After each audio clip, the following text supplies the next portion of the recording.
hold those feelings. We love and believe in the importance of these feelings. This is what brought people to the day where they stood up and they protested. And we will be talking out all of those feelings and ideas during our discussion this afternoon. And we now may begin with our reading of the Declaration of Independence.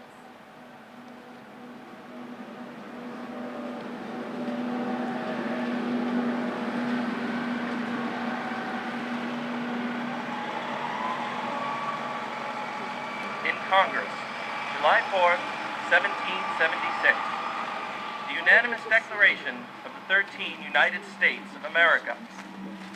When, in the course of human events, it becomes necessary for one people to dissolve the political bands which have connected them with another, and to assume among the powers of the earth the separate and equal station to which the laws of nature and of nature's God entitle them, a decent respect to the opinions of mankind requires that they should declare the causes which impel them to the separation.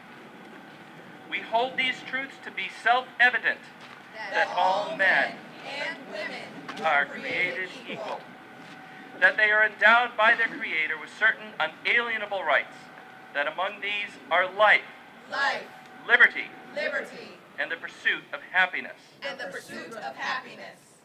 That to secure these rights, governments are instituted among men, deriving their just powers from the consent of the governed. That whenever any form of government becomes destructive of these ends, it is the right of the people to alter or to abolish it, and to institute new government, laying its foundation on such principles and organizing its powers in such form as to them shall seem most likely to affect their safety and happiness.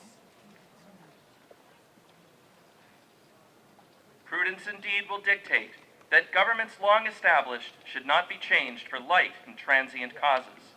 And accordingly, all experience hath shown that mankind are more disposed to suffer while evils are sufferable, than to right themselves by abolishing the forms to which they are accustomed.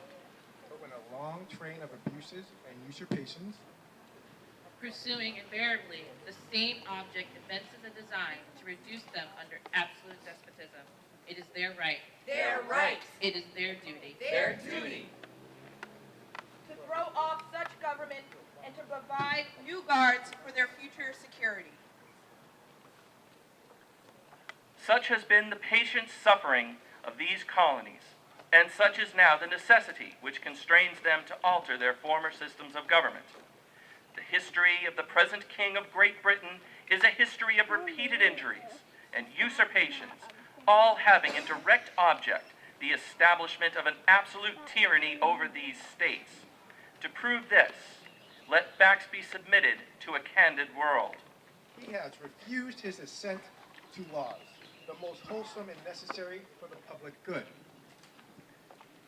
He has forbidden his governors to pass laws of immediate and pressing importance, unless suspended in their operation till his assent should be obtained, and when so suspended, he has utterly neglected to attend to them.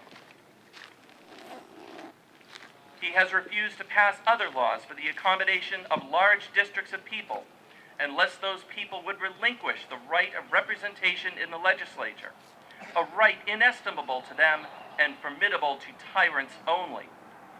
He has called together legislative bodies at places unusual, uncomfortable, and distant from the depository of their public records, for the sole purpose of fatiguing them into compliance with his measures. He has dissolved representative houses repeatedly for opposing with manly firmness his invasions on the rights of the people. He has refused for a long time, after such dissolutions, to cause others to be elected, whereby the legislative powers, incapable of annihilation, have returned to the people at large for their exercise, the state remaining in the meantime exposed to all the dangers of invasion from without and convulsions within. He has endeavored to prevent the population of these states, for that purpose obstructing the laws for naturalization of foreigners, refusing to pass others to encourage their migrations hither, and raising the conditions of new appropriations of land. He has obstructed the administration of justice by refusing his assent to laws for establishing judiciary powers. He has made judges dependent on his will alone for the tenure of their offices and the amount of payment of their salaries. He has erected a multitude of new offices and sent hither swarms of officers to harass our people and eat at their substance. He has kept among us in times of peace standing armies without the consent of our legislators. He has affected to render the military independent of and superior to the civil power. He has combined with others to subject us to a jurisdiction foreign to our Constitution and unacknowledged by our laws, giving his assent to their acts of pretended legislation, for quartering large bodies of armed troops among us, for protecting them by a mock trial from punishment from any murders which they should commit on the inhabitants of these states, for cutting off our trade with all parts of the world, for imposing taxes on us without our consent, for depriving us in many cases of the benefits of trial by jury, For transporting us beyond seas to be tried for pretend offenses. for abolishing the free system of English laws in a neighboring province, establishing therein an arbitrary government, and enlarging its boundaries, so as to render it at once an example and fit instrument for introducing the same absolute rule into these colonies. For taking away our charters, abolishing our most valuable laws, and altering fundamentally our forms of government. For suspending our own legislatures and declaring themselves invested with power to legislate for us in all cases whatsoever. He has abdicated government here by declaring us out of his protection and waging war against us. He has plundered our seas, ravaged our coasts, burnt our towns, destroyed the lives of our people. He is at this time transporting large armies of foreign mercenaries to complete the works of death, dissolution, and tyranny, already begun with the circumstances of cruelty, perfidy, scarcely paralleled in the most barbarous ages, and totally unworthy the head of a civilized nation. He has constrained our fellow citizens taken captive on the high seas to bear arms against their country, to become the executioners of their friends and brethren, or to fall themselves by their hands. He has excited domestic insurrection amongst us, and has endeavored to bring on the inhabitants of our frontiers, the merciless Indian savages, whose known rule of warfare is an undistinguished destruction of all ages, sexes, and conditions. In every stage of these oppressions, we have petitioned for redress in the most humble terms. Our repeated petitions have been answered only by repeated injury. Prince, whose character is thus marked by every act which may define a tyrant, is unfit to be the ruler of a free people. Nor have we been wanting in attentions to our British brethren. We have warned them from time to time of attempts by their legislature to extend an unwarrantable jurisdiction over us. We have reminded them of the circumstances of our immigration and settlement here. We have appealed to their native justice and magnanimity, and we have conjured them by the ties of our common kindred to disavow these usurpations, which would inevitably interrupt our connections and correspondence. They, too, have been deaf to the voice of justice and of consanguinity. We must, therefore, acquiesce in the necessity which denounces our separation and hold them as we would hold the rest of mankind, enemies in war, in peace, friends. We therefore, the representatives of the United States of America, in General Congress assembled, appealing to the Supreme Judge of the world for the rectitude of our intentions, do, in the name and by the authority of the good people of these colonies, solemnly publish and declare that these united colonies are, and of right ought to be, free and independent states, that they are absolved from all allegiance to the British Crown, and that all political connection between them and the state of Great Britain is and ought to be totally dissolved, and that, as free and independent states, they have the power to levy war, conclude peace, contract alliances, establish commerce, and do all other acts and things which independent states may of right do.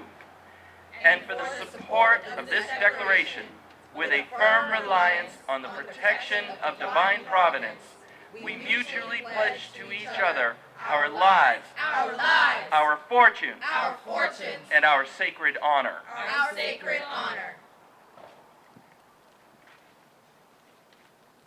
The American War is over, but this is far from being the case with the American Revolution. On the contrary, nothing but the first act of this great drama is closed.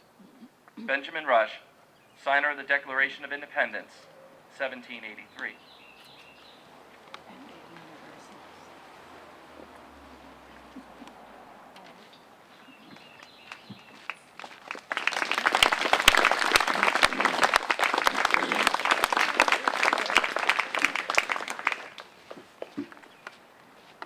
And now we will begin a reading of Frederick Douglass's What to the Slave is the 4th of July. So I mentioned earlier that this is actually a communal reading. If there's anyone here in the audience today who would like to join us in this reading, Emma right here will be lining you up and providing you with a paragraph to come up to the podium and read to the audience. So if you would like to join in this reading, now is the time to begin lining up.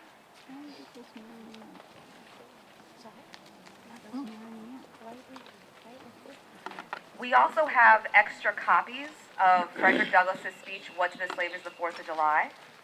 So if anyone would like a copy, please stay seated but raise your hand. And if people in the back want to just move in front of the line, they're welcome to do that.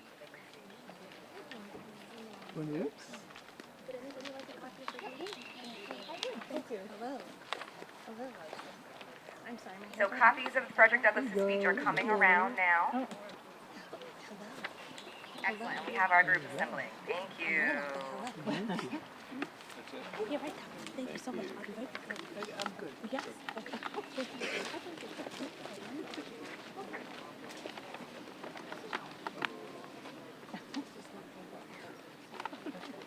You happier now?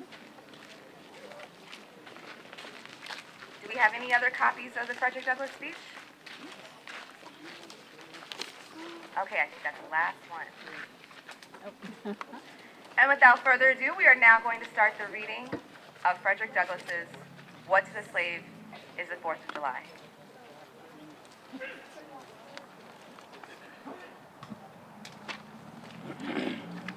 This was originally delivered on July 5th, 1852 in Rochester, New York. Frederick Douglass was originally invited to speak and do a speech, and he was very frustrated, we'll say, by the invitation to give a speech in celebration of the 4th of July. Frederick Douglass was an outstanding orator and writer, and so you will see several examples of his oratory